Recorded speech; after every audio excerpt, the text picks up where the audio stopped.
This here is the HOTBIN Composting Mini. This is a 26-gallon unit. There is a larger unit which is 52 gallons. This is suitable for families of 1 to 3, and the larger unit, the 52-gallon, is suitable for families of 2 to 5. It is made from expanded polypropylene, which is recyclable. This is the same material that is used in bicycle helmets. There's several features of this unit. It is very light, but this is a very light unit, and it will fit in very small areas. Really good for any area that you're going to compost in. We're using it on our deck, so you can use it on your patio, porch, deck, in the backyard. It lifts up here. We've got a charcoal filter that doesn't need to be changed, but it is up here, so you're aware. It has a thermometer and a venting system, as well as a ratchet strap that holds the main door on, or the only door on. We can drop this down, and it's a tight fit, which is good. It's got a base in here, got holes in it, let some air in. This is the air vent, allowing cool air in to do the breakdown process, and then it vents out the top. It's got a little screen here as well. It also has a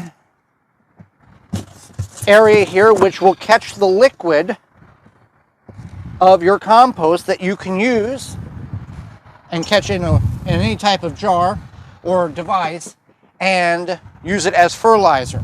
A couple of items that come with the unit. We've got a compost rake or mixer, stirrer. Comes with a Kickstarter bottle. This is for helping your compost to start the composting process. If it is cold outside, you put warm water in this, put it inside of the compost bin. You can cover it up for 24 hours. That'll help start the composting process. Remove this, and then you're off and going, and the compost process will function properly. Comes with another thermometer. The thermometer on top gives you a rough indication of what's going on internally inside of the unit. To get an accurate reading of what your compost is doing, you would want to open the lid up, push this in, and then get a reading. Your compost you want in the safe zone is between 104 and 140 degrees. This compost bin, you can put any type of compost that you would normally put in an outdoor composter. You want to break it up as small as particles as possible, is recommended. You can just throw large things in there, but it's going to take more time to process because the smaller particles break down quicker. You can also add cooked food in this. Bones, meat, fish with skin. You can do that as well in this contained process, and it will break down between 30 and 90 days based on your material. You do want to be aware that animals can still chew into this, so you'd want to put it in a place where, regardless of what you're putting into it, limited activity is best on that. So, how do we fill the compost bin? Well, we want to add some different materials here. Let's put this back together here. Get this put in there. A nice, good tight fit there. Put the strap on here to keep it from the door from popping open when it is loaded. We can tighten it up. There we go. Okay. So this is the item. This is also an item that comes with it. You can fill this up, and for every one of these that you put in here, you want to add half of a container of shredded paper. You want it to be as dry as possible. You don't want to add don't want to add extra liquid into this unit. What liquid is in the items in which you're putting in will be substantial and will be fine. So we're just going to pour this in, and then shredded paper, going to rough estimate about half, and we'll just do that process until I get through all of the material I have here. And then we'll talk about the next step in which making your compost and getting to break down properly. Okay, so we've used the flashlight here to help illuminate the inside so you can see. Right here is the recommendations of getting it that full in order to get your compost pile activated or going. We're getting there. We'll add more material. Now we've added the material, we've layered it.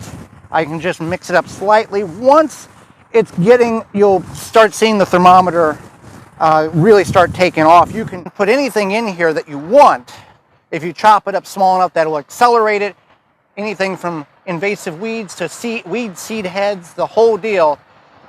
But there's certain things that you want to follow the instructions on. When the temperature reaches a certain point, then you can add that into it. You want to feed your hot compost bin 2 to 3 times a week in order to get the activation and the process of making compost the right way. If you don't feed it regularly, it's not going to break down. The bacteria is not going to be there in order to do what it needs to do. So you don't have to add any additional liquid. If you do see that the temperature is getting way out of whack, you can always vent that accordingly to the situation. But there's that green zone in there, that's where you want it to be. So HOTBIN100-USA.com is where you can get it. Now, this is not a requirement. You can see the strap fell here. I'll tighten this back up. The pliff, which is the base here, the larger unit comes, I think, with 2 straps. The smaller unit, there we go, that's better. Now, this pliff is not a requirement. This is an additional item in which your unit can set on. You can simply do the same thing if you want to with bricks. You can put 2 like this, or you can stack them on edge. It does the same exact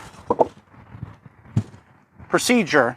It does the exact same. It's just getting the unit up off the wherever you're at to make it easier to get the liquid out of it and to get it to set better. So this is the HOTBIN Composting Mini, the 26-gallon one. We're excited to have it. It'll make compost in 30 to 90 days, and we can just take the strap off, open this up, and remove the compost in which we want, and then seal it back up. Again, we don't want to stir it up. We just want it to naturally do its thing.